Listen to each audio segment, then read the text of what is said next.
Ujú. Ya, Ingresó el muy bien. subsecretario. Bueno, abierta la sesión, estamos convocados esta tarde la Comisión de Hacienda para conocer el proyecto gubernamental Seguro Social de Protección de Ingresos de Trabajadores Independientes. En la jerga de opinión pública, el proyecto de aquellos chilenos que trabajan a honorarios y boletean por su trabajo. Este proyecto partió en la Comisión de Trabajo. Sería bueno que formalmente nos informara Soledad del procedimiento. Entiendo que lo recibimos sin decisión de la comisión y el gobierno nos hará alguna propuesta o alguna Tiene otro relación al computador inicio que para los necesita la otra efectos sesión a de la vez. saber cómo lo vamos a abordar. Así es que, Presidente, señora secretaria. Presidente, hoy día sesionó la Comisión de Trabajo y ellos emitieron un informe que nos fue enviado por correo electrónico. En ese informe señalan que la Comisión, por la unanimidad de sus integrantes presentes, senadoras señoras Goich y Frank-Selberghi, senadores señores Alaman y Letelier, acordó no emitir un pronunciamiento respecto del texto sometido a su consideración y, en consecuencia, remitir el proyecto para ser conocido por la Comisión de Hacienda. Por lo tanto, nosotros ahora formalmente, digamos, hemos recibido el proyecto que tenía dispuesto trámite de trabajo y de Hacienda. Ok. Si le parece, colega, porque en la sesión de la mañana, cuando se sumó el presidente de la Comisión de Trabajo, el senador Letelier, nos indicó informalmente cuál había sido el trámite que se había dado en la comisión y que el proyecto que se presentó ahí propiamente tal no tenía, no tenía posibilidades de darle continuidad ni de ser aprobado y por tanto el ministro de Hacienda, el Ministerio de Hacienda había optado por buscar alguna alternativa distinta que pudiera ser trabajada acá en la Comisión de Hacienda. Para lo cual entonces le voy a ofrecer la palabra al ministro de Hacienda para que nos cuente en qué estamos. Tiene la palabra, ministro. Gracias, presidente. En efecto, la situación es como usted la describe exactamente. Mi idea, si les parece, senadores, es poder rápidamente mostrarles o presentar el proyecto en su estado original, tal cual como ingresó. A partir de ahí, señalar las dificultades que enfrentó en la Comisión de Trabajo, las observaciones que se hicieron, nuestro parecer a este respecto, y a partir de ahí, como lo he hecho en el uno a uno con ustedes, manifestarles la disposición de poder encontrar primero una dirección que reformule el proyecto, básicamente en términos de su financiamiento, y por supuesto tomar nota y atender a los puntos que ustedes quieran levantar, de forma tal de que el gobierno pueda proceder a generar los cambios a ser abordados en una siguiente sesión. Si le parece, presidente, yo puedo rápidamente pasar por la presentación que era el proyecto original, de forma tal de que todos la conozcan, y luego seguimos la discusión.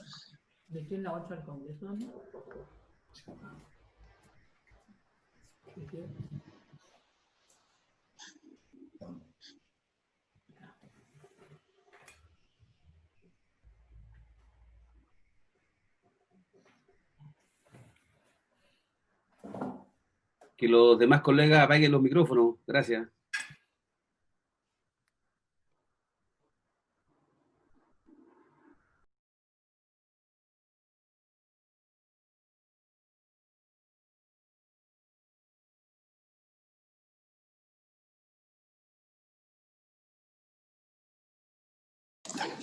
Ya, presidente, estamos ahí.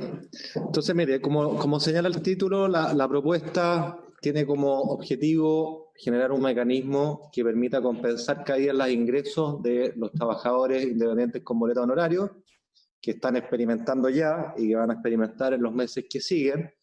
Y la idea original era atar esto con una solución institucional de más largo aliento, de forma tal de generar una institucionalidad permanente que pudiera hacerse cargo bajo la fórmula de un seguro social, de contingencias de cola o catastróficas como esta en términos de los ingresos de los trabajadores independientes. Ese era básicamente el esquema, que no carga la página. ¿Cómo lo hago? Que pinche ahí. ¿Ah? Pinche ahí y ahí puede bajar. Ah, aquí, ya vi. Mucho mejor esto. Voy a tener que reducir el... Ok, voy a saltar la primera slide, presidente, porque es un resumen en el contexto que se ingresaba esto en aras del tiempo, y vamos derecho al objetivo del proyecto. ¿Cuál era como yo les decía, crear una institucionalidad, es decir, avanzar en formalidad para la seguridad social a través de una política permanente de protección de los trabajadores independientes con boleta mediante un seguro social sujeto al pago de una prima, esencialmente solidario, como es todo seguro, y que protegía los ingresos ante escenarios de crisis económica o caída extrema en los ingresos de los independientes con boleta. En lo transitorio, que era lo que nos animaba de cara a la coyuntura, era otorgar beneficios inmediatos, estableciendo reglas especiales de cobertura para cubrir caída de ingresos de los trabajadores independientes con boleta.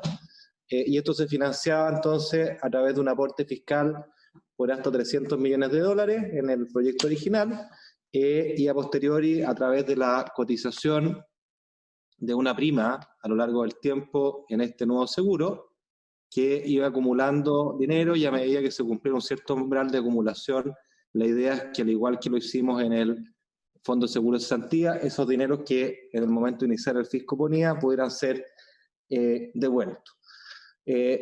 ¿Cuál era el universo de beneficiarios como lo habíamos definido en el seguro? Y esto es bien importante para evaluar cualquier fórmula de financiamiento distinta. Este seguro, el capital cubierto, hay que entender con claridad que lo que cubría era la caída en los ingresos por boletas, independiente que yo tuviera un ingreso formal por otro lado, porque lo que estábamos cubriendo con la prima, que era que la prima opera sobre los futuros ingresos de boletas, era esa caída de boletas, con independencia, insisto, de si yo tenía otra fuente de ingreso como trabajador dependiente, por ejemplo.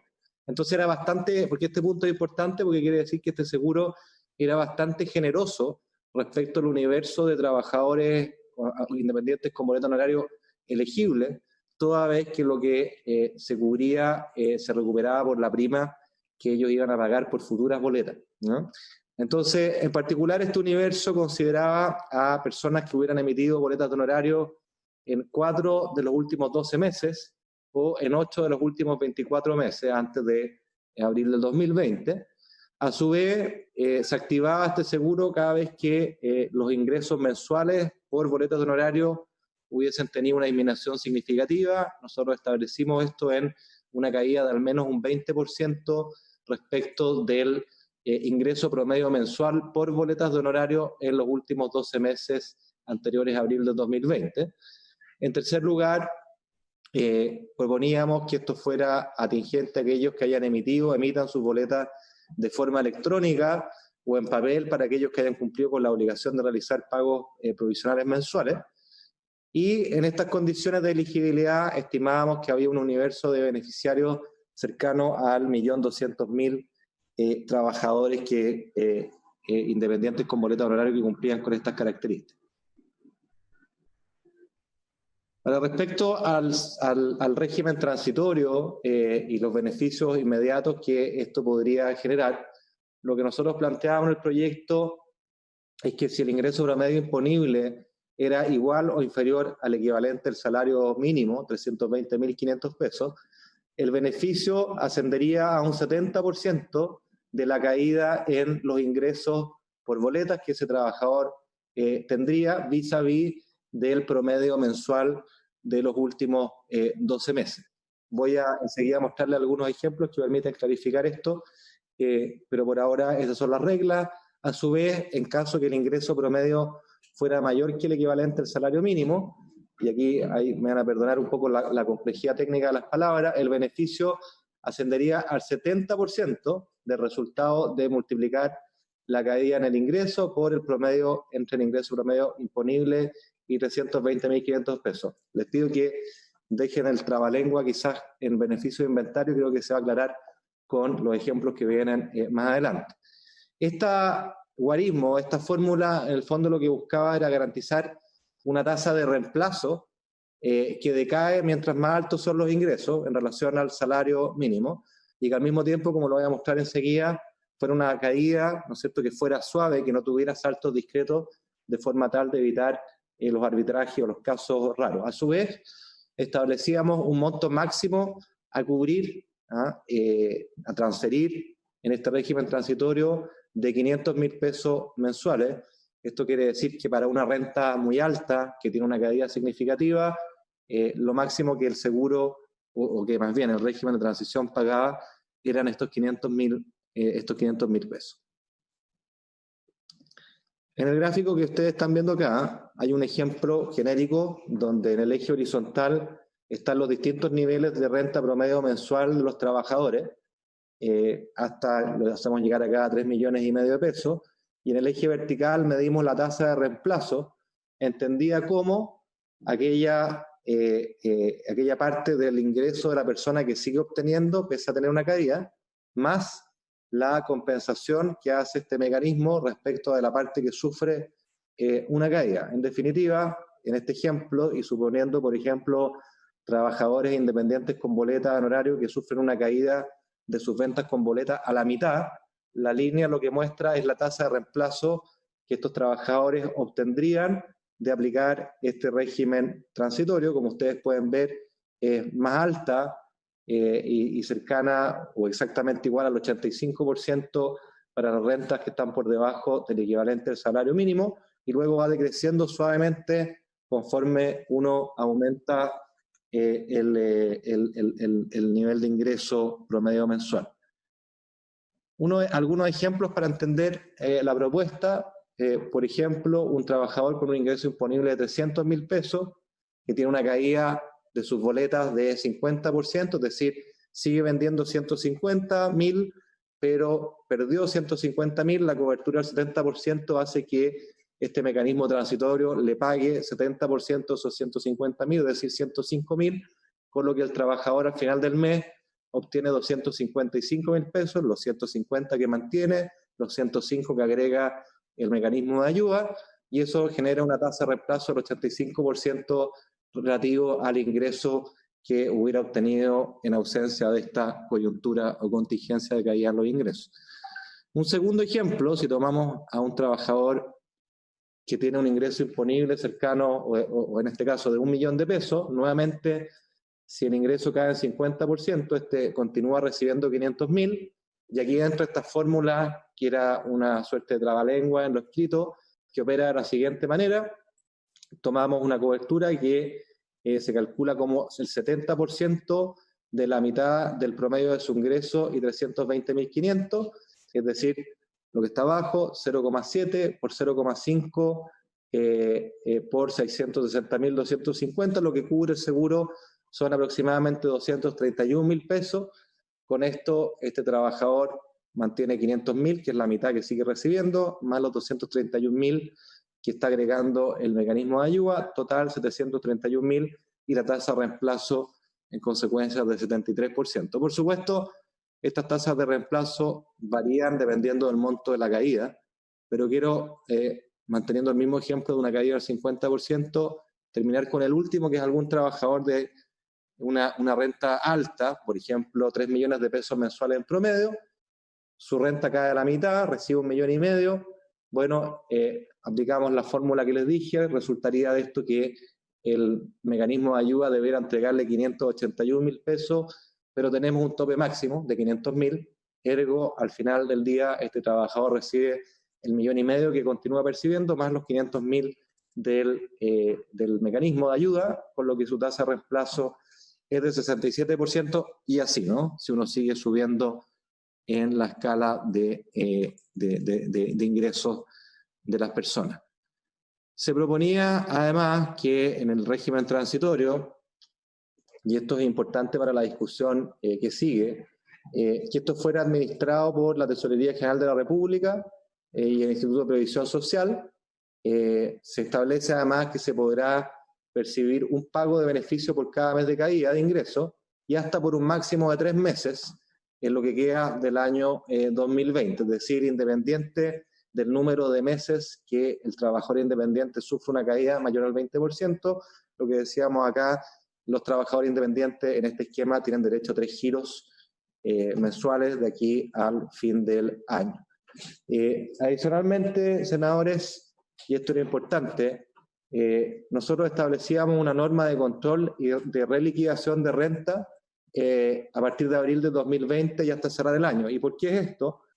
Porque acá hay que entender cómo funciona el mundo de los independientes con boleta, donde muchos de ellos no tienen ingresos todos los meses, sino que los tienen parcelados en el año. Entonces, podría ocurrir, por ejemplo, si esta ley hubiera estado en aplicación, que en el mes de junio un trabajador independiente con boleta venga y nos diga, mire, en este mes de junio estoy con ingresos cero, no tengo ni una boleta, así que quiero activar el seguro. Entonces yo digo, bueno, resulta que el año 2019 el ingreso promedio de este trabajador no fue cero, sino que fue 1 millón, tiene una caída al 100%, aplica el seguro. Pero el problema está en que a lo mejor ese ingreso ese trabajador con boletas que hoy día me muestra cero, en realidad el año pasado, en el mes de junio, también tenía cero.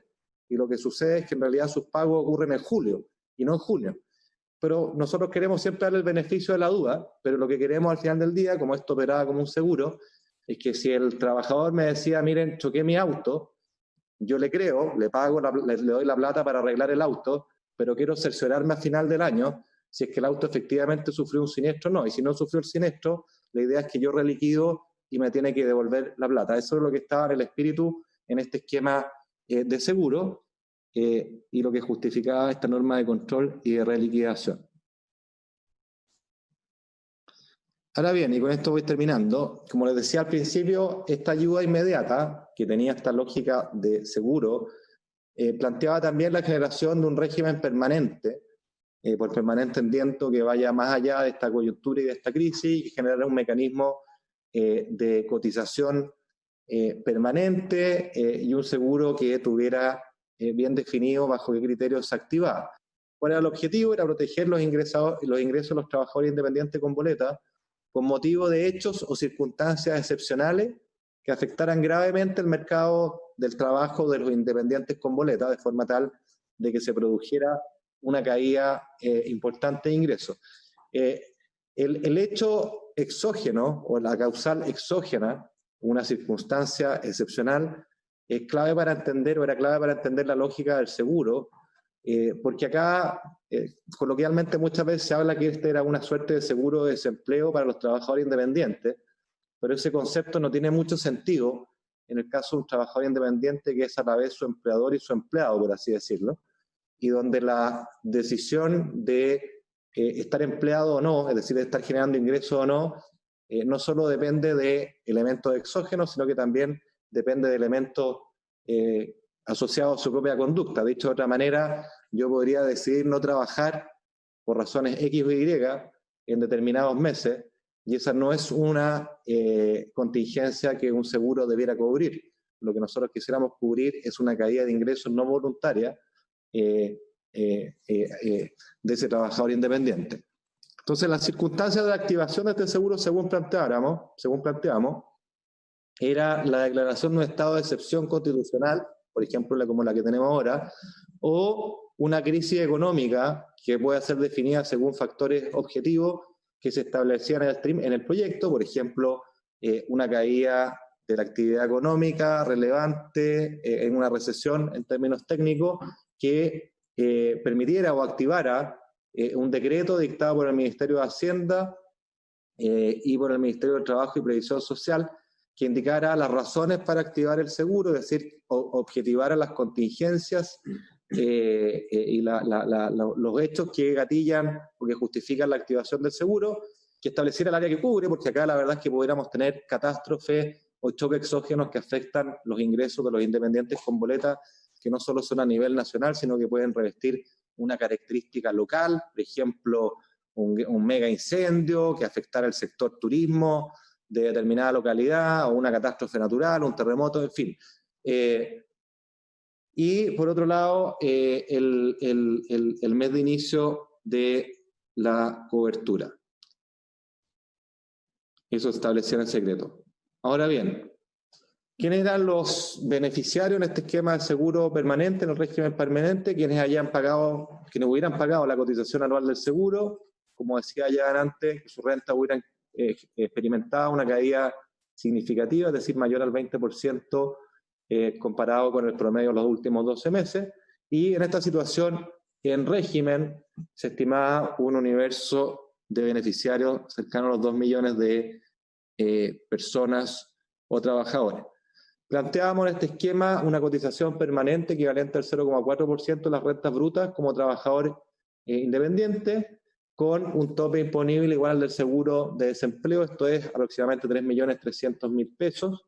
Se aumentaba la obligación de retención o pago de PPM en este 0,4% que estoy señalando, y el pago ocurría en la operación o la liquidación, en la prima, se pagaba en la operación renta y tenía una cobertura anual por el año subsecuente. Respecto a la cobertura del régimen permanente, la forma de determinación era la misma que la del régimen transitorio.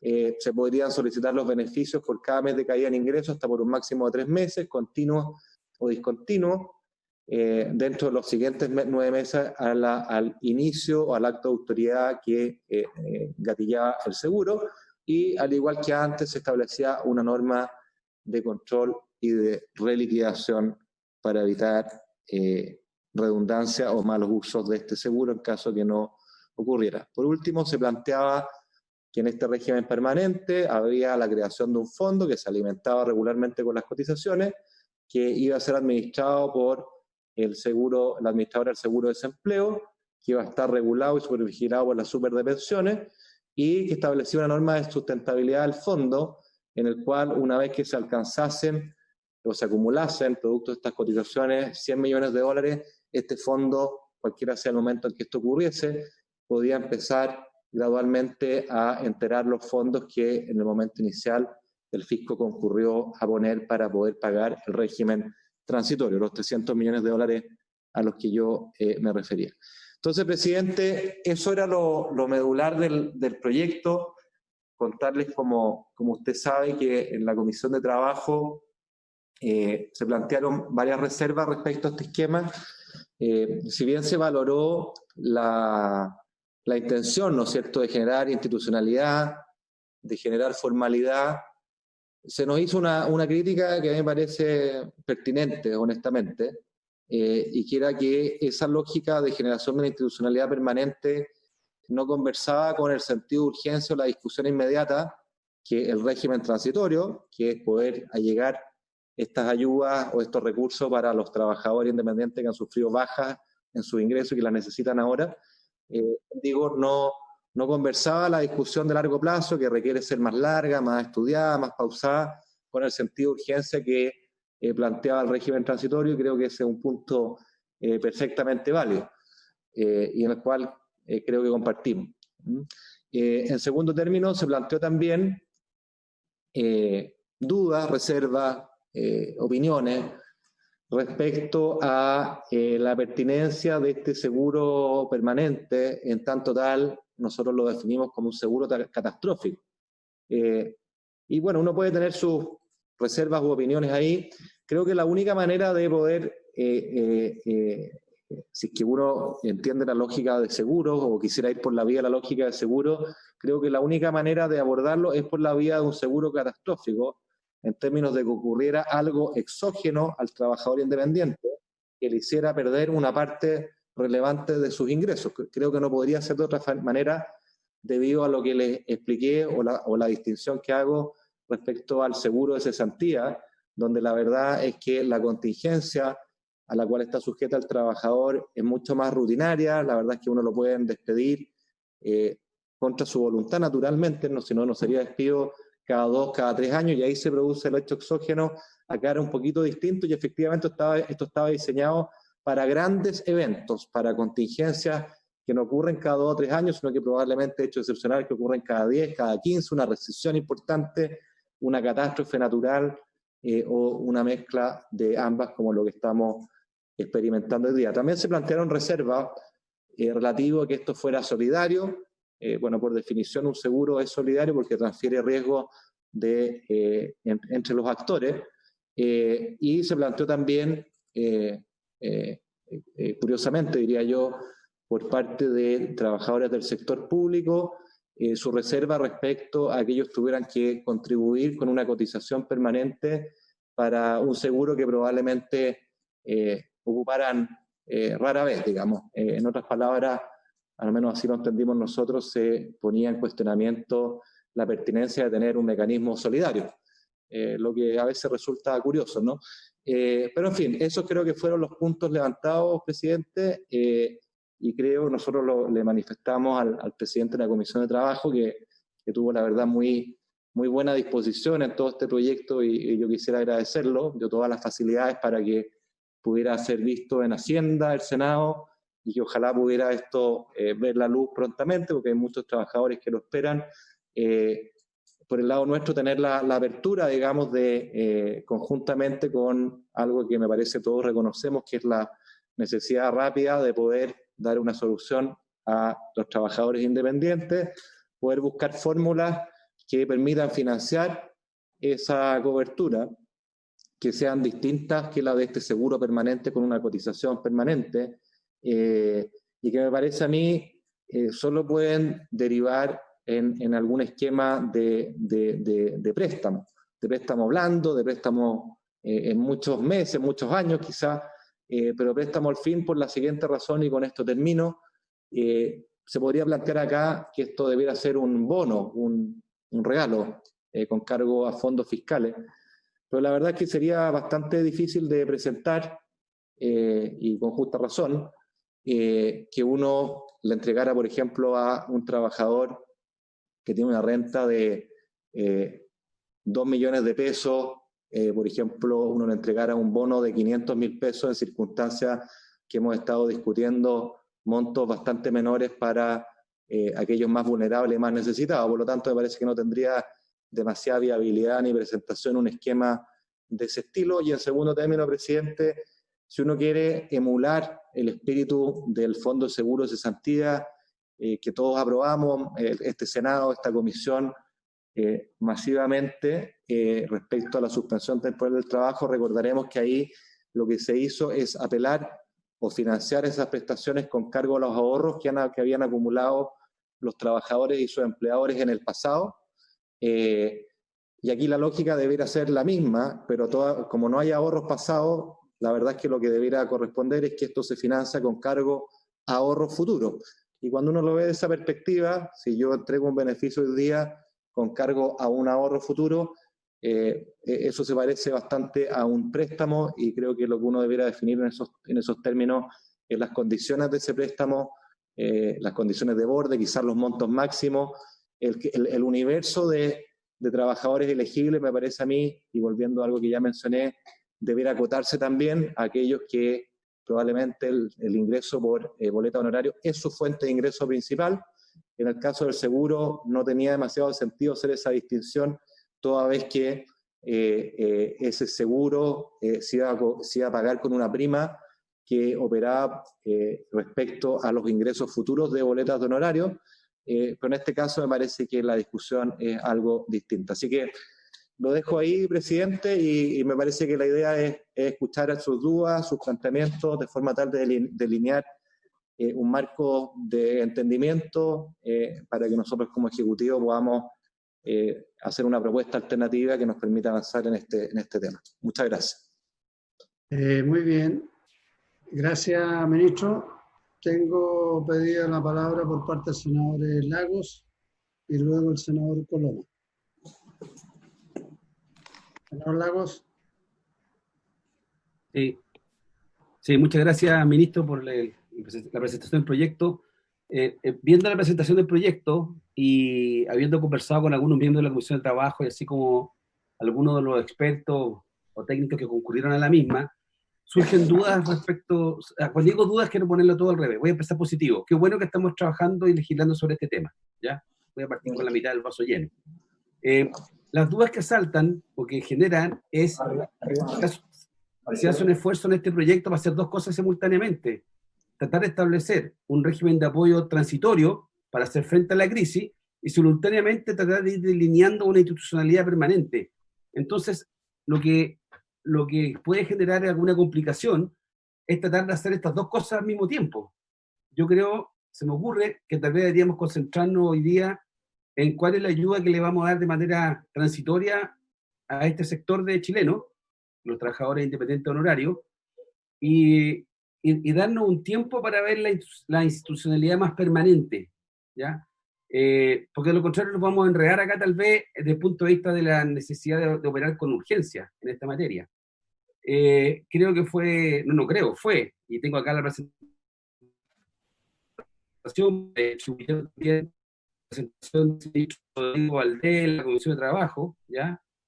¿Ah? Que hablaba, digamos, puso un ejemplo como, en medio de esta crisis, dijo él, construir una red seca para incendios es como tratar de construir una red seca para los incendios durante un incendio. O sea, yo creo que mejor concentremos en apagar el incendio y después vemos la estructura más permanente, de carácter más institucional. Tengo una duda que no sé cómo separar esto desde el punto de vista de lo que usted dijo al último, que creo que es algo que hay que evaluar bien, porque creo que me nace decir que tiene razón. O sea, hay un segmento de trabajadores honorarios que darles una cantidad de recursos de forma, ¿cómo puedo decirlo?, sin ningún compromiso de ninguna naturaleza de restitución, puede ser complejo. Circunstancias que, como bien se dice, seguro de cesantía, al final lo financian los trabajadores, bueno, con sus ingresos que lo ponen los empleadores, pero se está generando un fondo colectivo, está el fondo individual, pero tiene una contraprestación en alguna parte de la cadena de solidaridad. De que no habría ninguna. Entonces no sé cómo hacerlo para que abordar esto transitoriamente, sin caer en los temas permanentes, pero estableciendo esta necesidad de hacerse cargo de la restitución de colaborar a la hora de ir generando mecanismos que se vean en una red de protección para los trabajadores independientes a partir de sus contribuciones. Pregunta, ¿qué pasaría con la ley que ya tenemos aprobada respecto a el descuento que se le hace por los temas previsionales? ¿En cuánto quedaría esto desde el punto de vista de la figura global de lo que ya hoy día tienen que estar aportando por ley, que ha sido un parto hacer eso, para que decimos una cosa por otra, ¿ya? Esto luego lo hemos aprobado lo aprobamos una vez y lo hemos postergado como 2 o 3 veces. Entonces la pregunta es cómo hacer la figura completa de esto, ¿ya? Y si nuevamente es correcto que en la transición también ahora tengamos que sumarle ese elemento, ¿ya? Lo dejo abierto, porque si no, eso por ahora. Gracias, senador Lago. Tiene la palabra el senador Coloma. Bueno, muchas gracias, presidente, muchas gracias, ministro. Creo que fue didáctica y gráfica la explicación. A ver, yo entiendo una cosa y tengo dos preguntas. Lo que entiendo es que el ministro está pidiendo con harta libertad que reflexionemos juntos respecto a lo que hay que hacer hacia adelante. Yo por lo que entendí, la exposición del ministro era más bien referencial, pero no me pareció que como que insistiera en qué será el modelo a seguir. Y creo que la primera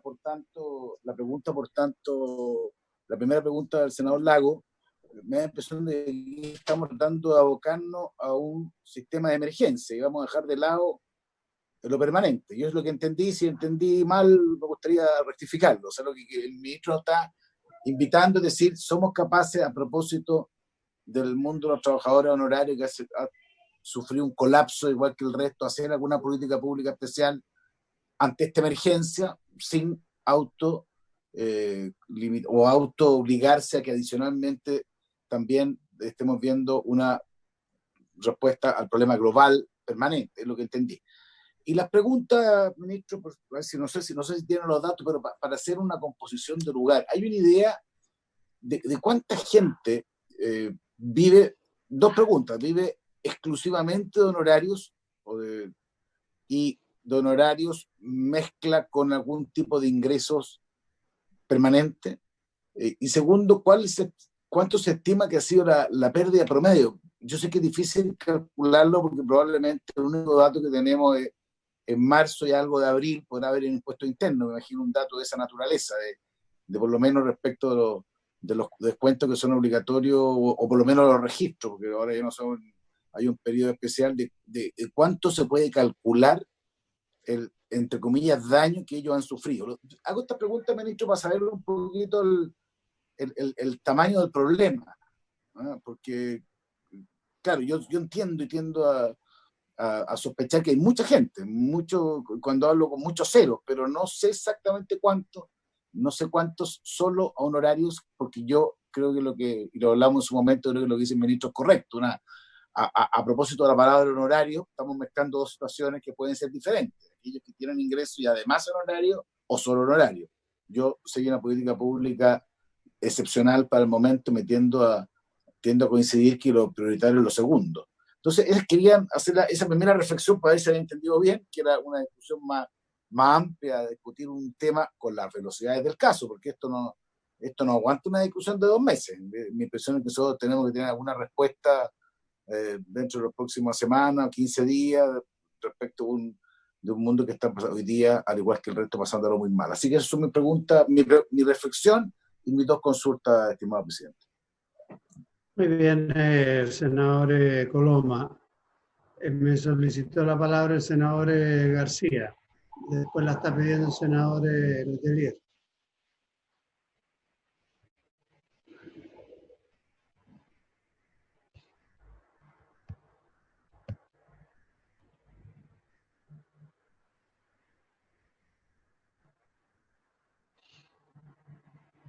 Senador García, tiene la palabra.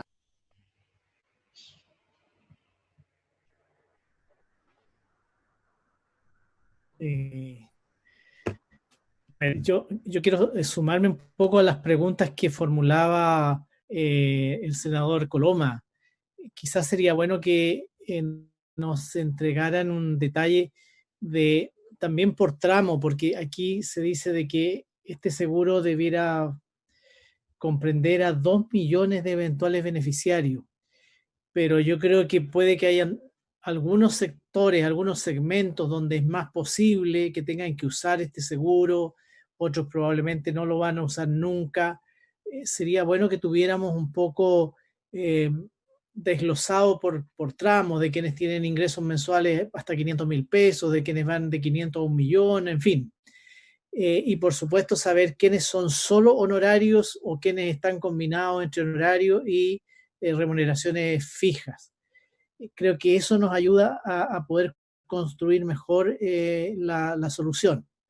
A mí en lo personal me gustaría que abordáramos lo permanente y lo transitorio, porque yo creo que esta también es una gran oportunidad para que podamos tener seguros más permanentes.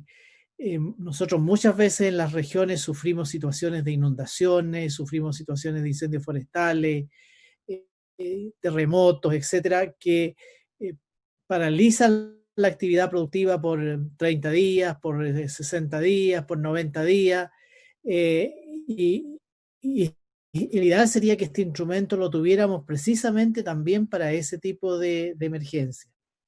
El otro comentario que me gustaría hacer es que a mí me parece que gatillar este beneficio cuando hay una caída del 20% en los ingresos, en principio me parece que es poco. Debiera ser una caída un poco mayor, quizás cuando los ingresos caen un 50%, recién ahí gatillarlo. Estoy de acuerdo que sea frente a situaciones bien concretas, bien específicas, que sea cuando hay una situación de emergencia sanitaria como ahora, o de emergencia como las que ya hemos señalado, terremotos, inundaciones, etcétera, o también cuando tenemos una situación económica de afectación económica tan grave o tan gruesa como la que vivimos el año 2009 o como la que estamos viviendo ahora. Esas son un poco mis... A mí me gustaría también que se pareciera lo más posible al seguro de desempleo que tenemos para los trabajadores bajo contrato. Si queda bien acotado cuándo se puede usar, frente a qué situaciones se puede usar, no me da tanto miedo de que las personas en definitiva pudieran decir, bueno, este mes no trabajo y voy a cobrar seguro, porque creo que eso debiera estar suficientemente regulado. Además, las personas que trabajan a honorario, un poco por su característica, por su costumbre, es difícil que hagan una situación como esa. En fin, por ahí van mis inquietudes. Yo creo que es clave que tengamos una buena información, que se me ocurre que debiera venir desde el Servicio de Impuestos Internos por tramo de cómo podemos, por así decirlo, catastrar a las distintas personas. 2 millones de trabajadores honorarios es harto, nunca me imaginé que fueran tanto. Un porcentaje de ellos son sector público, también que tienen ingresos de alguna manera un poco más permanentes. Eso creo que también hay que considerarlo. Muchas gracias. Gracias, senador García. Estaba pidiendo la palabra senador Letelier. Presidente, solo para socializar ahora con los miembros de la comisión un poco lo que mencioné al final de la sesión de la mañana. Dado que crear una nueva institucionalidad más permanente en medio de la emergencia es muy complejo, es que se decidió no seguir adelante con el proyecto originalmente enviado. Uno podría pensar en un seguro de cesantía o en un seguro catastrófico y podría entrar a ese debate, pero requiere una reflexión bien detenida precisamente por las consultas que hacían tanto el senador Coloma como García Ruminot respecto a cómo uno clasifica a las personas que están a honorario. Porque dentro de los honorarios tenemos desde los que se dedican a hacer tatuajes, los que hacen uñas en la peluquería, los peluqueros, a el otro extremo los ingenieros civiles, a los arquitectos, a los psicólogos. Es decir, todo el mundo profesional de artes y oficios, hay muchos que trabajan vinculados a esta área, todos los que están en la industria audiovisual, muchos están a honorarios, muchos de los artistas, todos los que están en televisión, por la forma como están estructurados, es un universo muy grande con una tremenda diversidad de ingresos. Dado que es complejo definir todo aquello para crear algo permanente, es que se pensó que no era conveniente seguir con la idea de un seguro y más bien pensar cómo focalizar en las personas más golpeadas aquí, porque aquí hay personas muy heterogéneas, en particular los que están en lo que son los promedios, los que boletean de 500.000 pesos en promedio para abajo, que son los que han tenido la mayor pérdida de ingresos. Y probablemente esos segmentos, yo no sé si es posible, generar mecanismos como el ingreso familiar de emergencia para esas personas o otros mecanismos más simples y más eficaces, porque el crear un sistema de cotización, como decía el senador Lago, para un grupo que todavía no termina el periodo de transición para cotizar la totalidad de su seguridad social y salud, puede ser tremendamente resistido.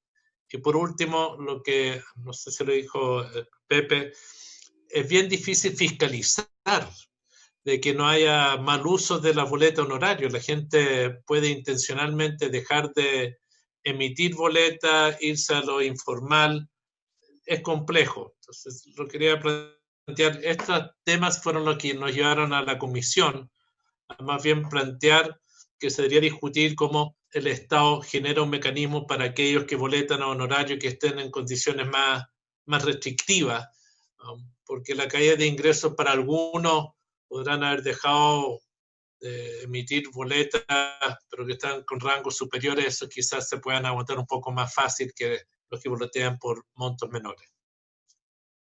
Se va a cometer quizás alguna injusticia si uno promedia los últimos años, pero más vale ese margen de error que otros que pudiesen ocurrir. Sería mi sugerencia.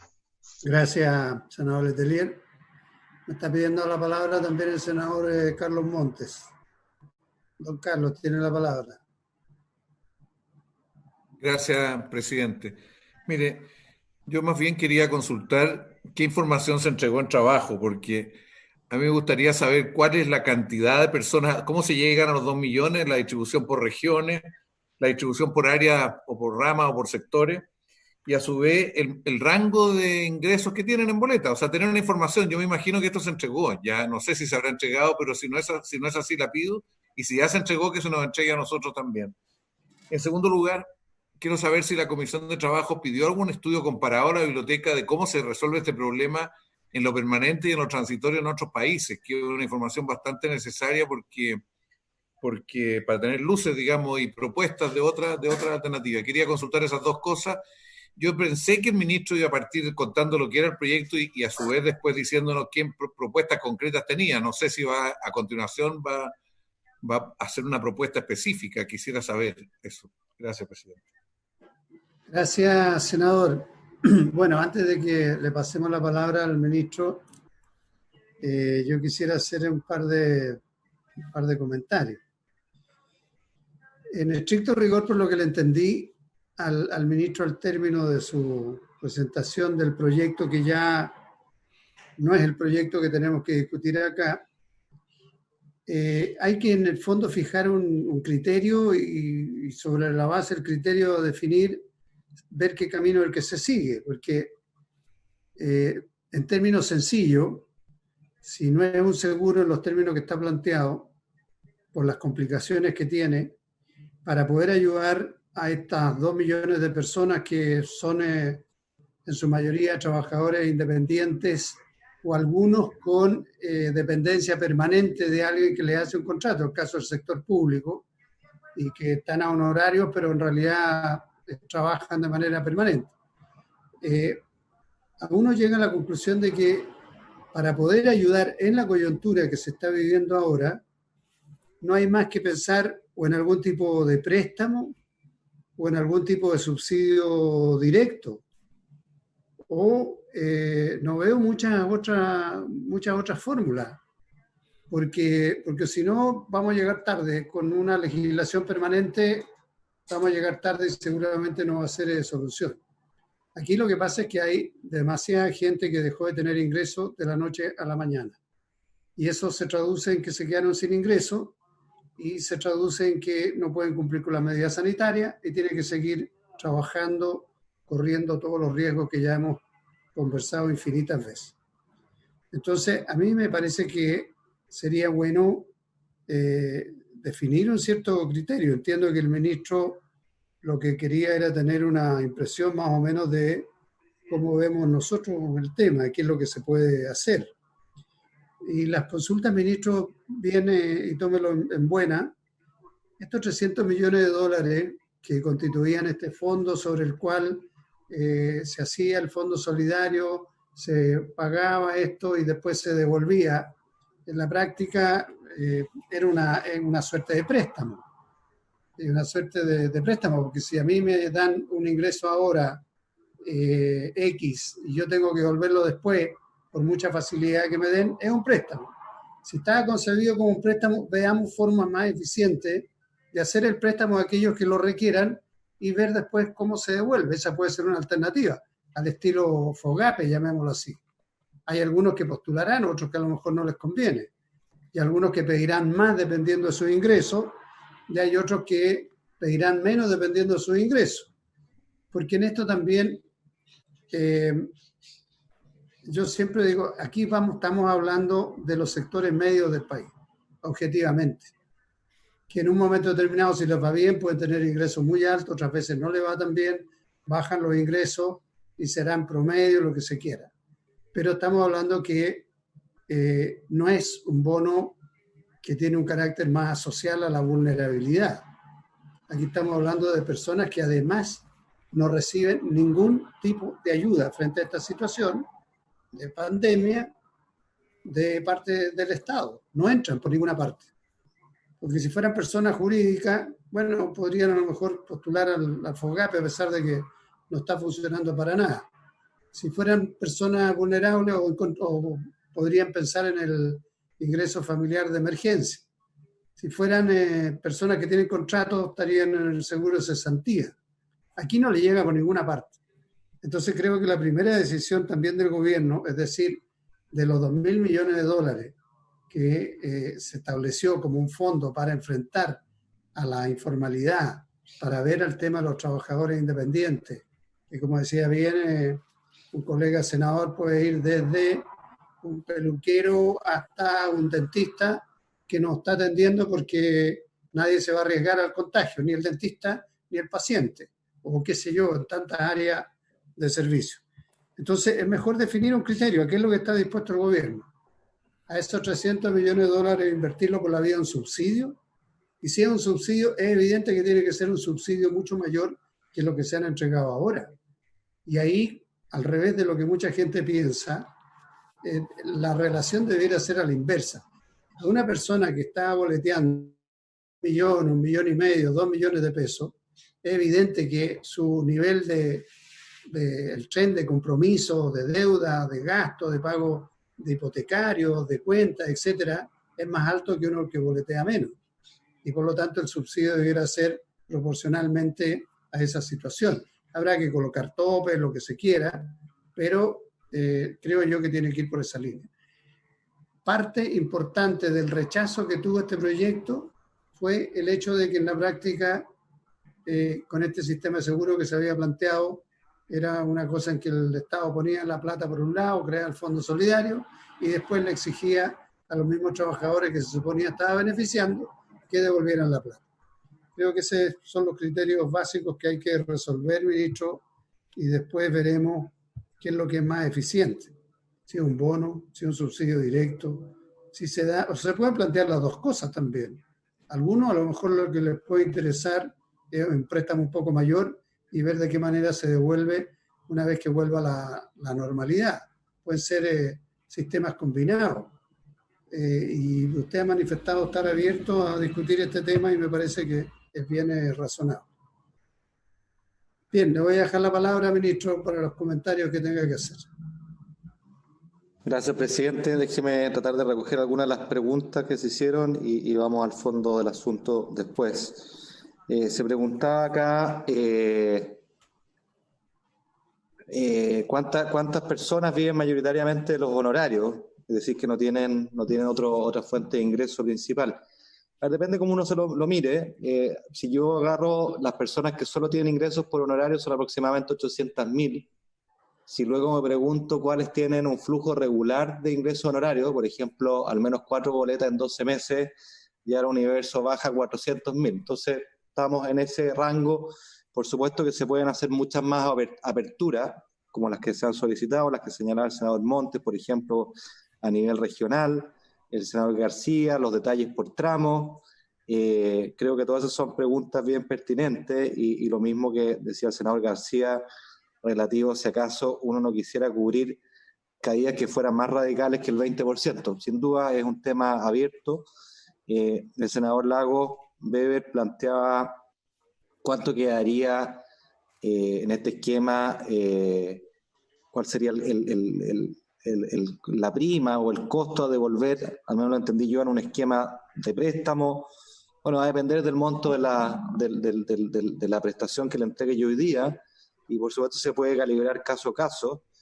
Se preguntaba también si en esta pandemia era razonable mantener las cotizaciones de seguridad social. A mí me parece que sí, precisamente por lo que usted decía, que fue algo que costó mucho lograr y que es fundamental, porque además ponen un plano de igualdad respecto a las prestaciones de seguridad social a los independientes con boleta respecto a cualquier trabajador dependiente. Y creo que eso es complejo echarlo atrás, esos riesgos de perder un avance institucional bien relevante en pos de la formalización a la que apelaba el senador García también. Y si algo, creo que hay otro tipo de ayudas o de apoyos que se pueden explorar. El senador Letelier, con justa razón, planteaba si acaso uno lo podría focalizar en las personas más golpeadas solamente. Creo que de nuevo eso permite ir acotando el universo. Yo les he planteado los números más generales, y en esta lógica de seguro, insisto, tenía sentido que fuera lo más amplio posible, toda vez que al final del día, como decía el senador Pizarro, eran los propios trabajadores que se habían beneficiado de esto, los que individualmente con su prima iban a contribuir al fondo. Ahora, el tema del fondo, como plantea el senador Pizarro, es cierto, en el modelo que nosotros teníamos, en que se creaba institucionalidad, se creaba un seguro, ese seguro devolvía al Estado, en ese sentido era un préstamo. La diferencia es que era un préstamo colectivo y no un préstamo individual. creo que en la dirección que nos hemos movido, y si capté bien aquello que varios de ustedes han planteado, la idea acá es que fuera un préstamo, pero un préstamo individual, es decir, aquel que quiere solicitarlo, aquel que lo necesita, en los montos que lo necesita, y la característica de subsidio que este podría tener es que es un préstamo que probablemente ninguna institución financiera daría, al menos no en las condiciones que uno podría acá acordar, que es un préstamo a tasa real cero, por ejemplo, que es un préstamo blando, a un número de años por definir. En fin, creo que esos son el tipo de cosas que tenemos que conversar. Y respondiéndole al senador Montes y como decía el senador Pizarro, claro, el espíritu nuestro en esta reunión era más bien escucharlos a ustedes de forma tal de que definamos un rayado de cancha, un marco conceptual en el cual nos vamos a mover.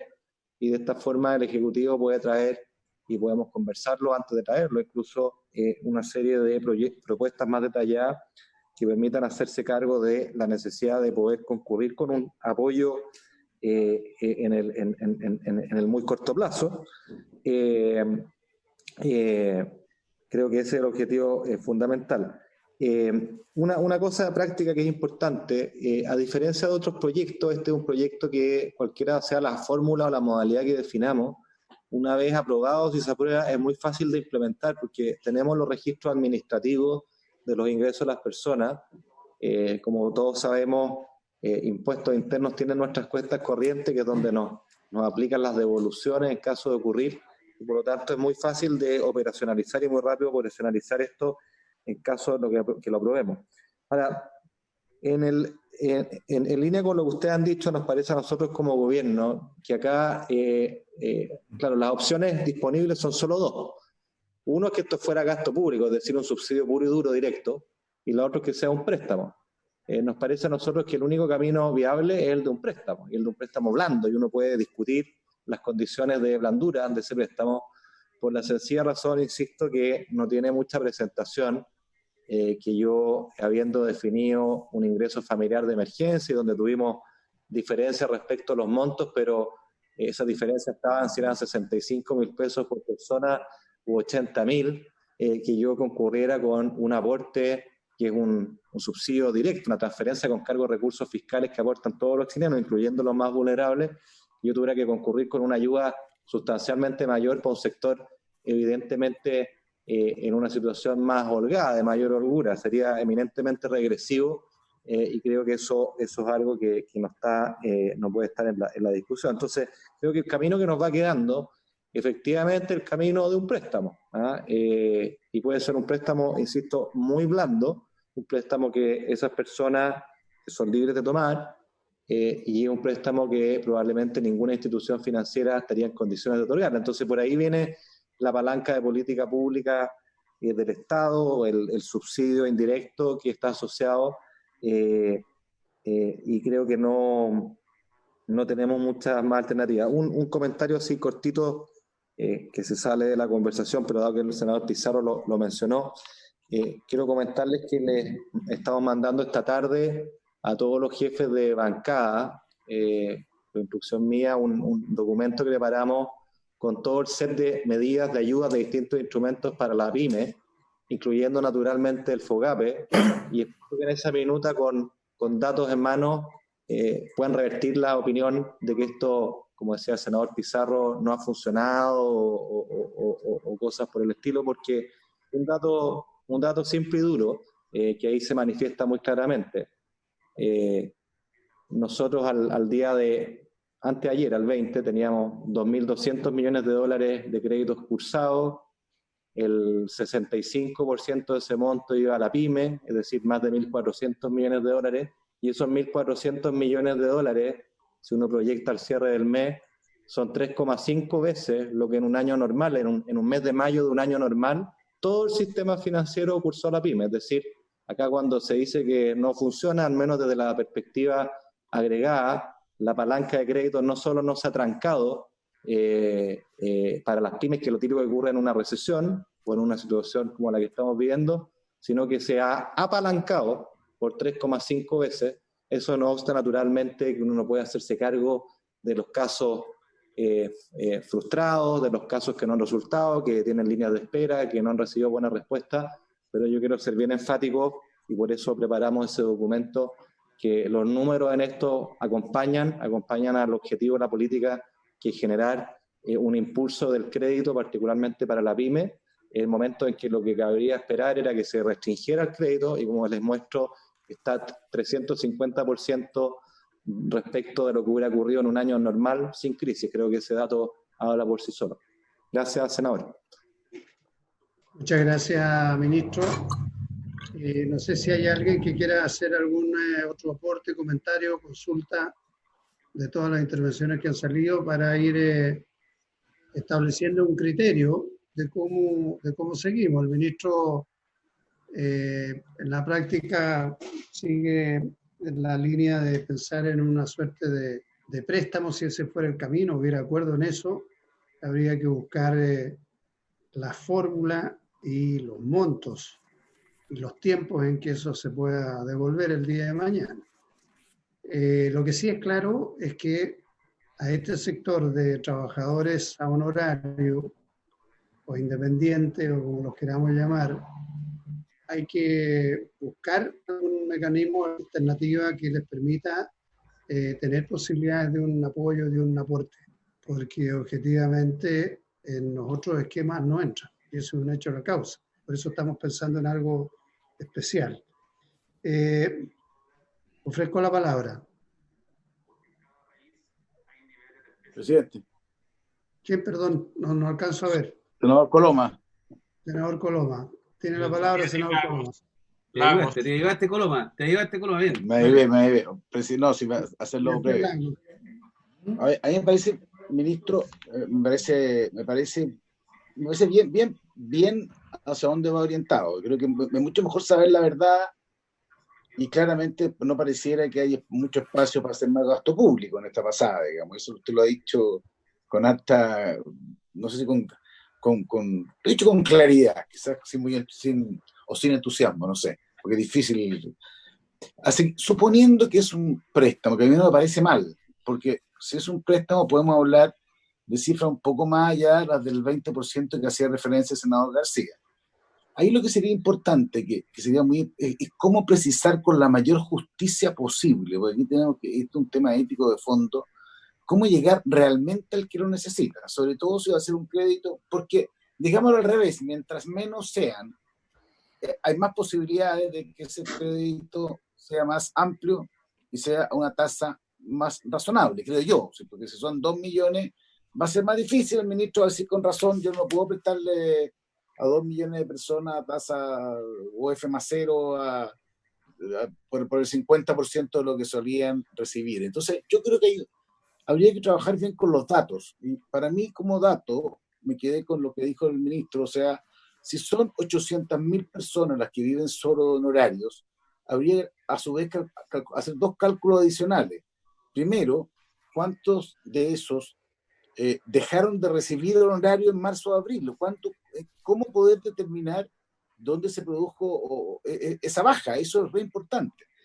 Y yo creo que un dato importante, alguien dijo, no sé si el senador García o alguien, que yo entender que en todo el aparato público no ha habido términos de contrato o no ha habido cese de funciones. Entonces hay un porcentaje no menor de personas que trabajan en el ámbito público honorarios, eso entiendo. Entonces eso, de alguna manera, podríamos descontarlo porque esas personas están recibiendo, hasta donde yo entiendo, se siguen recibiendo en honorario. Entonces, yo creo que el desafío nuestro es cómo determinar con los datos más objetivos posibles el universo real que hoy día, yo estoy de acuerdo con el senador Pizarro, que hoy día está, planteemos una palabra gráfica, desesperado, porque no hay otra forma de definirlo. Sea el que tatúa, sea el peluquero, sea el dentista, porque aquí cada uno según su vocación, pero hay un problema objetivo severo. Entonces, yo no sé si el ministro mi sugerencia es tratar de cómo ir determinando por la vía objetiva de impuestos internos, cómo ir haciendo ese marco objetivo, porque esto es lo más importante, intentarlo, por lo menos objetivo de personas a las cuales uno le puede decir, mire, va a tener derecho a un crédito en condiciones que nunca se han dado en Chile por un plazo que ojalá no sea tan corto, porque es típica cosa de agotarlo, o sea, demos el máximo plazo posible. Eso tiene que ver también con cuánta gente es elegible, supongo, digamos, y eso es lo que de alguna manera deberíamos tratar de avanzar con los datos que nos pueda entregar el ministro. Por lo menos esa es mi visión a primera vista de lo que se ha planteado. Gracias, Jorge, gracias, don Ricardo. Gracias, senador Coloma. El senador Lago está pidiendo la palabra. Sí, súper breve, porque creo que ya se está, no digo acotando, pero se está identificando un nudo de la discusión, que es la categorización o la capacidad de establecer segmentos respecto a quiénes se van a beneficiar y de qué forma. Porque es tan diverso el universo de los independientes con boleta, que nos da desde como el ejemplo que puso el ministro de alguien que tiene 3 millones de pesos al mes, con respecto a alguien que aparecía cortando el pelo. Entonces, perdón, ya hay peluquería, hay cortes de pelo que cuestan 40 lucas y otros que cuestan 3.000 pesos. Entonces, entonces, lo que quiero decir es que... ¿El suyo cuánto le costó, senador? 10 lucas. Y me timaron más encima. Y me timaron. Me lo corté el viernes más encima. Fue la peluquería el viernes. Antes que quedara la tendalada con el coronavirus, el positivo, toda la cuestión ya. Pero bueno, lo que quiero decirle, hablando en serio, es que a mí primero, esta categorización va a ser fundamental, porque aquí no se está aplicando ni siquiera el criterio de vulnerabilidad. Entonces, si hablamos de un préstamo, puede ocurrir, pregunta, yo asumo que este préstamo lo va a hacer el Estado o lo vamos a hacer a través de la banca. Lo dejo para no generar un problema, porque dice el tema de la banca, le digo, me reuní vía Zoom con una bancada transversal de parlamentarios y los representantes de las pequeñas y medianas empresas de la región de Valparaíso, y para qué le digo el llanterío que hay ahí, con razón, por la forma en que han operado los créditos con la banca. Entonces, me imagino que esto va a ser un préstamo del Estado a los independientes. Bueno, ¿quién no me garantiza a mí que alguien que, en el ejemplo del ministro, que tiene 3 millones o más, que va a tener el tope, no pide el crédito, total, con esa tasa referencial va y prepaga créditos que tiene hoy día vigente de otra forma? Pues. Entonces no va a tener ningún elemento distributivo.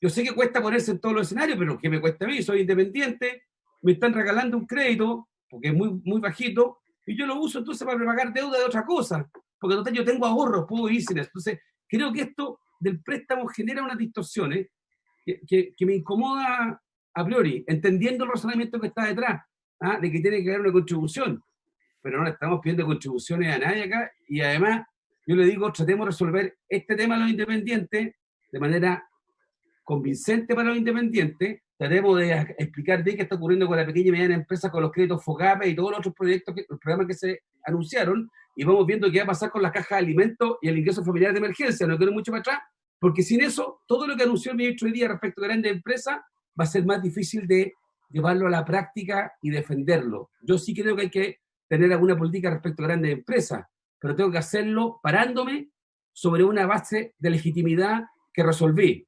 Ingresos de la familia, que resolví crédito de la pequeña y mediana empresa, y que estoy haciendo algo adecuado desde el punto de vista de apoyo a los independientes. Porque si no tengo claro estas tres cosas básicas, pararme sobre esto que está feble y frágil para hablar de grandes empresas, se nos va a caer en la estantería entera. Entonces, por eso que yo creo que el tema del préstamo me genera un ruido. Tal vez hay que hacer una pérdida ahí, o un préstamo que sea más que en buenas condiciones. Yo le paso 100, pero devuelvan 50. ¿Me explico, no? Tiene que haber otro mecanismo, tal vez, en función de los ingresos. Lo dejo planteado, tengo puras dudas, la verdad. Porque sé que no es fácil, pero por lo mismo que creo que empezar por separar el proyecto, ya, no hablo más. Bien, gracias, senador Lago. El senador Letelier también parece que le quería pedir el dato de la peluquería. Senador Letelier tiene la palabra. Esa la pagamos entre todos, entre todos. No, pero en el caso de Letelier, la peluquería para que lo peinen, para que le alisen el pelo, no para que se lo corten. Mire, yo no voy a decir nada respecto a la abundancia o escasez de aquel objeto. No sean así. Me quedo callado. Señor presidente, yo creo que el camino del préstamo solamente sería un error. Hay muchas personas que están siendo ayudadas por ingresos familiares de emergencia, que ganaban tanto o más que un segmento de las personas que están a honorarios. Hay un segmento que efectivamente ganaban 300.000 pesos, 400.000 pesos, boleteando 500.000 pesos. Esa es la media, si no me equivoco, que nos dieron como dato en la comisión. De los 800.000 que boletean, aproximadamente 160.000 son del sector público, según algunos datos que están entregados, habría que verificarlo. Y evidentemente ese grupo humano no tiene problemas, tiene una estabilidad de empleo, habrán algunos programas, hay uno que tuvo alguna conflictividad, que el programa 4.7 de educación que se suspendió y que esa gente está honorario. Pero ese tipo de personas son los típicos que deberían estar en la posibilidad de, si son de bajo ingreso, quizás el camino es diferenciar y a ellos permitirle que ingresen al ingreso familiar de emergencia, y a los que tienen más de cierto monto, más de 500.000 pesos en promedio, bueno, que a ellos se les ofrezca un crédito.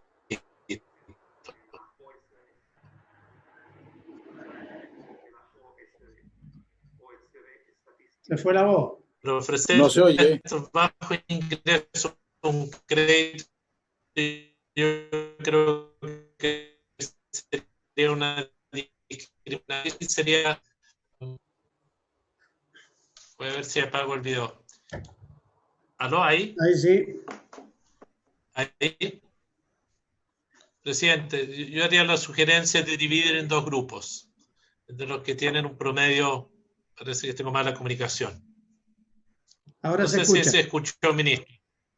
Mi sugerencia sería de segmentar a los honorarios de 500.000 pesos para abajo, meter los ingresos familiares de emergencia como un capítulo nuevo de esa ley, y a los otros sí ofrecerle un préstamo, que probablemente ahí pueden tomar la decisión si se endeudan o no. Creo que son realidades sociales distintas y sería más justo. Bien, gracias, senador Letelier.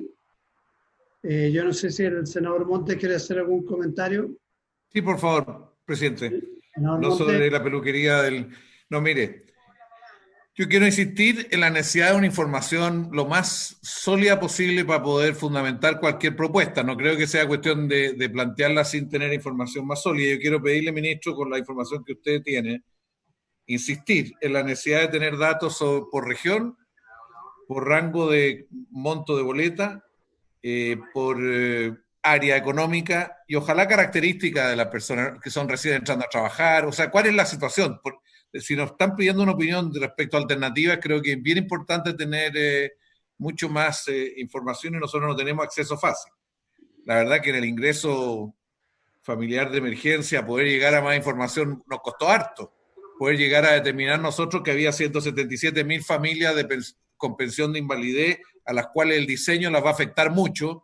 Eso nos costó mucho llegar a eso, porque eso no tiene nada que ver con la discapacidad mental, que solo son 20.000. Bueno, y son menores de 18 años. Yo entonces, lo primero, la información. Lo segundo, ministro, aprovecho la ocasión para decirle que el problema del ingreso familiar de emergencia está con problemas. En este momento la gente se le vence la próxima semana la posibilidad de postular el día 30. Se vence. Si la gente no ha postulado el día 30, y los que tienen que postular son todos los que no recibieron bono COVID, más 20.000 familias que tienen pensionados de discapacidad mensual, menores de edad con discapacidad mensual, que es de 75.000 pesos. Bueno, entonces, la próxima, no sé si todos saben, pero la próxima semana vence la postulación. En segundo lugar, la clave única hoy día es un drama. Imagínense en las comunas rurales a lo largo de todo Chile poder acceder a la clave única. Antes no era con clave única, bastaban otros elementos que eran directos que la persona lo... Y hay muchas familias, sobre todo de gente con mayor edad, en fin, y de zonas rurales, y también de zonas urbanas, que no requiere clave única. Esto le estoy diciendo porque lo más probable es que haya que ampliar el plazo y hay que hacerlo lo antes posible. Bueno, respecto a las propuestas, yo creo, también le digo al presidente de la comisión que sería bien importante oír a los directamente afectados, fundamentalmente a algunos colegios profesionales y a alguna otra gente. Sería bueno conocer la opinión de ellos antes de nosotros improvisar una respuesta y ver qué tipo de soluciones les serían las más apropiadas para la realidad que están viviendo. Yo tengo datos de familias que ya se está consumiendo todo su ahorro porque tienen ahorro, y algunos ayer me decían, una familia 2 meses, 1 mes, les va quedando posibilidad. Entonces sería bueno saber más qué está ocurriendo efectivamente. Esa sería mi sugerencia, presidente, invitar a algunos de los afectados si es que ya no lo hizo trabajo, porque parece que trabajó poco. Entonces quisiera saber si invitó o no invitó. Fuertes declaraciones. Senador García, ¿usted quiere decir algo? En relación con el ingreso familiar de emergencia, ya que lo tocó el senador Carlos Monte, a mí me ha tocado ver varias situaciones en la región de la Araucanía de personas que aparecen integrando un grupo familiar, pero se fue hace ya un par de meses, va a recibir el bono, pero en realidad los integrantes de la familia que se separaron no reciben nada. En realidad es complicado y puede desvirtuar mucho el objetivo y el propósito que tuvo el proyecto de ingreso familiar de emergencia, dejando a familias que realmente necesitan sin ningún tipo de apoyo. Por eso que creo que es muy bueno, ministro Briones, ir monitoreando lo que va pasando. Si es necesario, como dice el senador Monte, ampliar el plazo, hagámoslo. Hay que dar el máximo de facilidades para que todos los que sientan que pueden acogerse lo hagan, para que puedan postular. Eso es vital para que este programa del ingreso familiar de emergencia sea exitoso y no deje a nadie que le corresponde, no deje a nadie que lo necesita sin poder acceder. Yo creo que eso es fundamental y por eso aprovecho la intervención del senador Montes para pedir que se pueda monitorear y pedir que si es necesario ampliar el plazo lo hagamos. Por supuesto que sí. Bien. Bueno, si hay alguien más que quiera hacer algún comentario, si no... Que el ministro diga si vamos a tener más información, presidente, porque esto es clave. Sí, al ministro hay que pedirle varias cosas. La primera es que si hay disponibilidad de parte de él y del gobierno para explorar una alternativa que puede ser mixta en términos de un subsidio a las boletas de más bajo ingreso con la posibilidad de un préstamo a aquellas que tengan mayores ingresos, y habría que ver en qué condiciones. Hasta el momento usted ha manifestado que están explorando la posibilidad de un préstamo. Un préstamo obviamente que tendrá que ser, no sé, vía Corfo, vía Cercotec o algún instrumento del Estado directo y no a través de la banca, porque si no se nos va a enredar muchísimo más el tema. Pero a mí me parece interesante la posibilidad de distinguir a aquellos que boletean, que tienen ingresos menores, con aquellos que tienen ingresos medios o mayores. La gente que se quedó sin trabajo, lo que tiene son deudas y compromisos que tienen que asumir y no tienen muchas facilidades. Y los ingresos y los compromisos los compromisos van en relación a los ingresos. Se quedan sin posibilidad de pagar la hipoteca o los créditos, el consumo, sin posibilidad de garantizar alimentación o cobertura médica, o una serie de otras situaciones. Entonces creo que sería interesante, ministro, que exploren en serio una posibilidad de destinar una cantidad a subsidio y otra cantidad que pueda ser decisión de cada persona si asume o no la posibilidad de un crédito.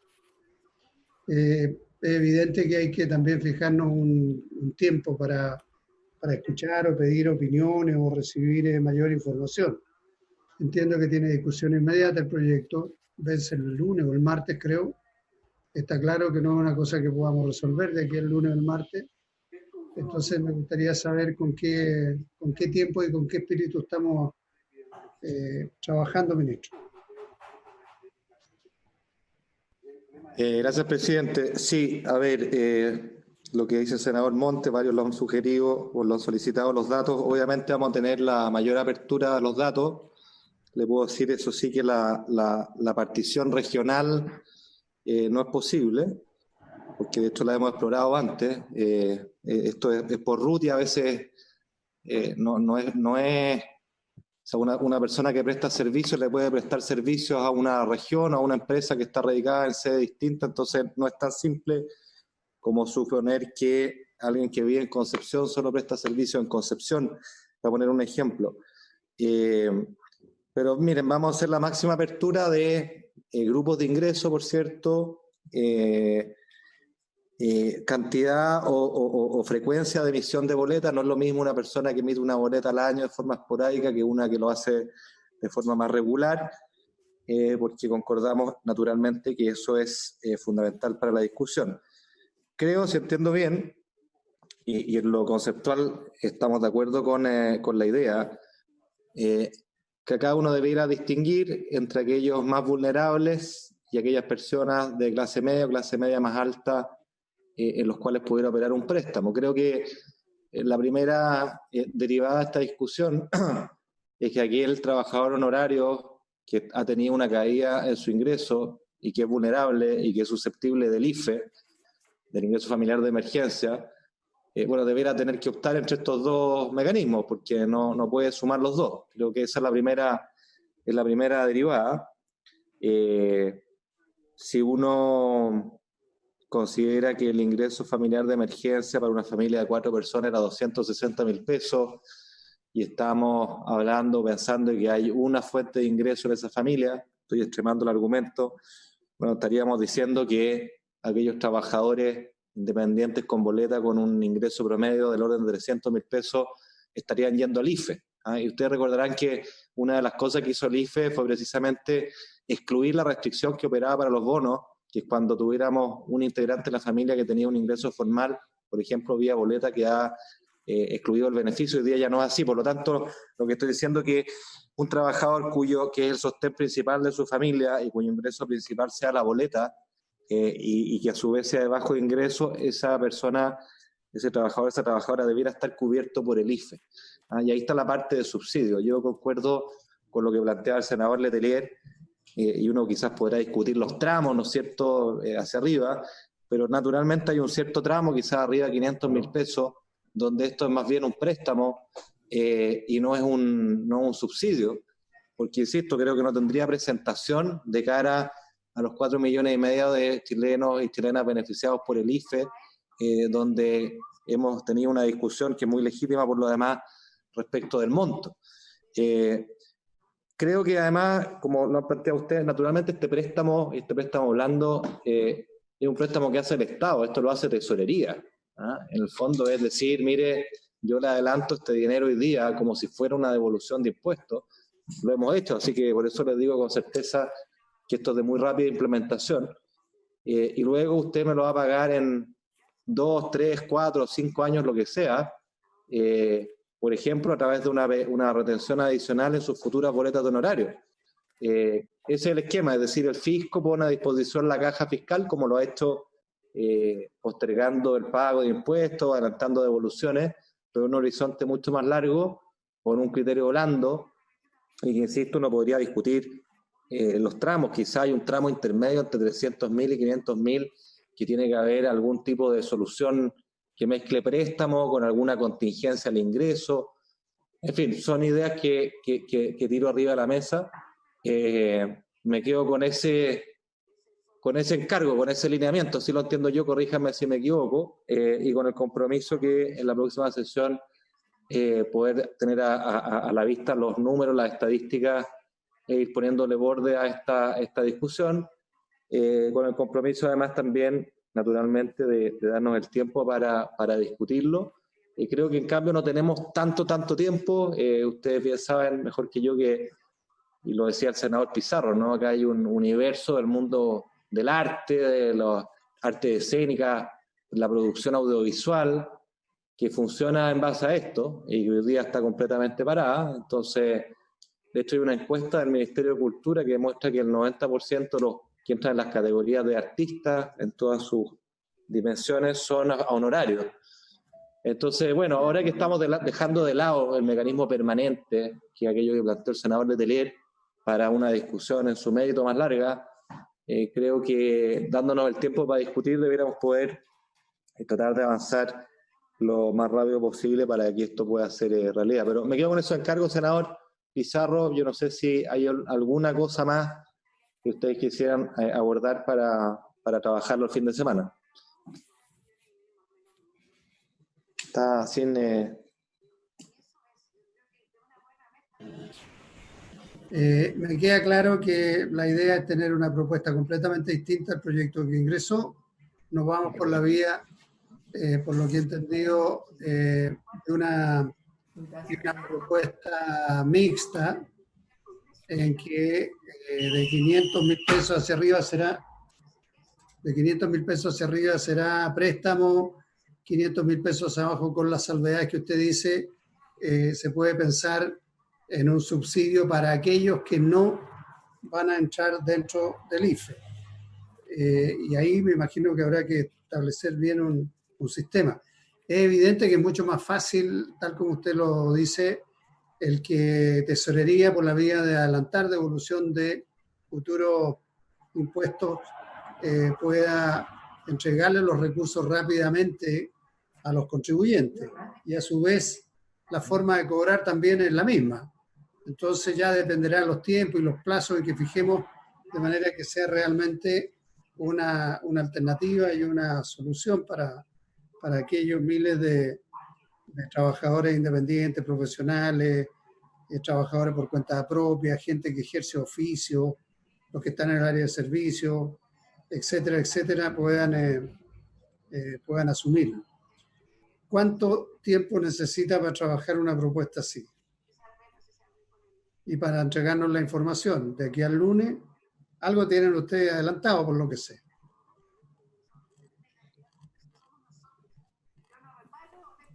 Ministro, se nos fue.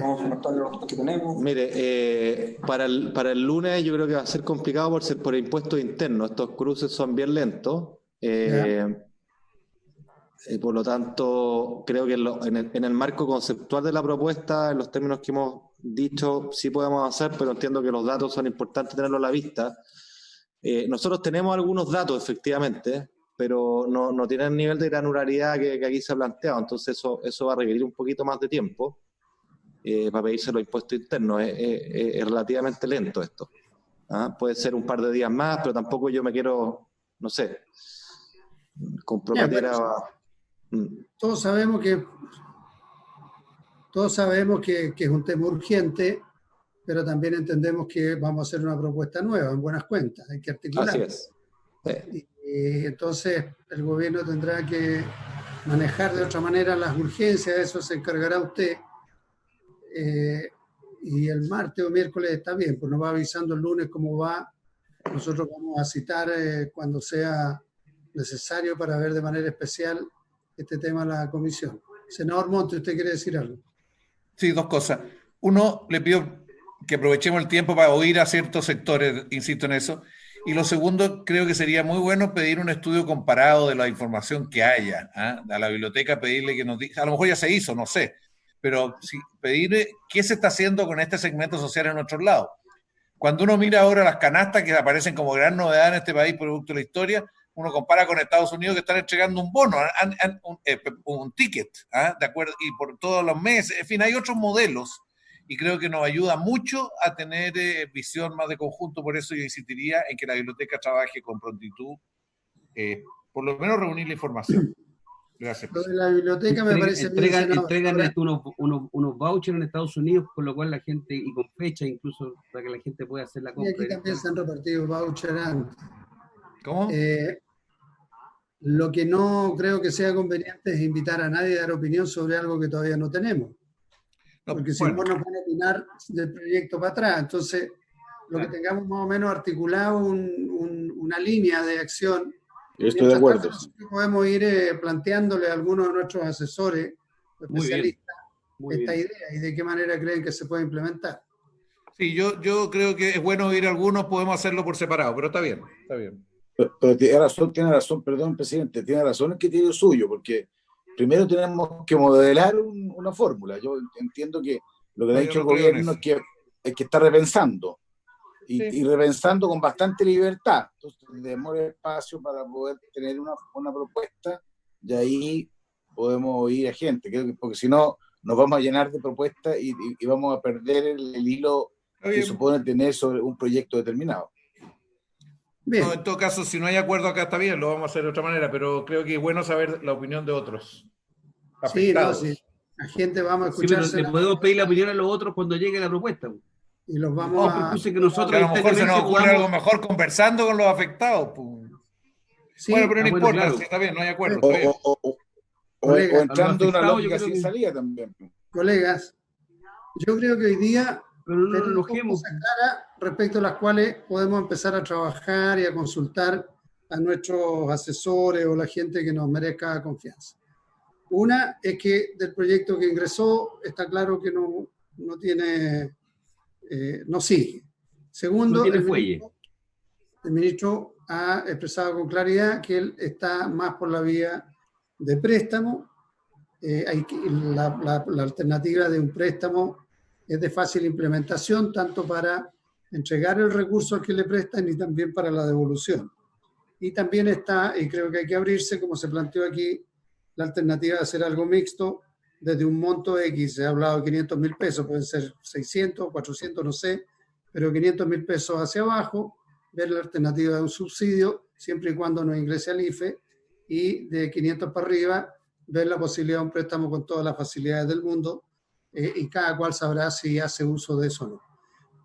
Sobre esa línea, yo creo que podemos empezar a pedir opiniones o a consultar internamente, o incluso, si alguno de nosotros ya tiene alguna fórmula más clara, hacerle llegar una propuesta al propio gobierno, porque en una de esas, antes de que el ministro nos haga su planteamiento, también podemos tener algunas propuestas para dialogar. Así que, si no hay más, daríamos por terminada la sesión. ¿Les parece? Bien, en nombre de Dios y de la patria, habiéndose cumplido el objetivo de la sesión. Ministro, perdón, usted estaba pidiendo la palabra. Gracias, nos quedamos con ese encargo y le aviso entonces el lunes cómo hacemos con los datos. Y gracias por la flexibilidad. Y solo quería decirle que estábamos y lo hablamos nosotros, a la espera de poder avanzar la nominación de Jorge Rodríguez para el Consejo Fiscal Autónomo. Bueno, nosotros ya lo pedimos, ministro, a la mesa. La presidenta va a citar una sesión especial. Entiendo que entre el martes o miércoles, entre algunas de las sesiones que tenemos ahí pendientes. Parece que el miércoles. ¿El miércoles parece? Ya. Bueno, bien. Así que está claro. Ya, gracias. Buen fin de semana. El objetivo de la sesión se levanta. Muchas gracias. Adiós. Muy bien, gracias, que estén bien.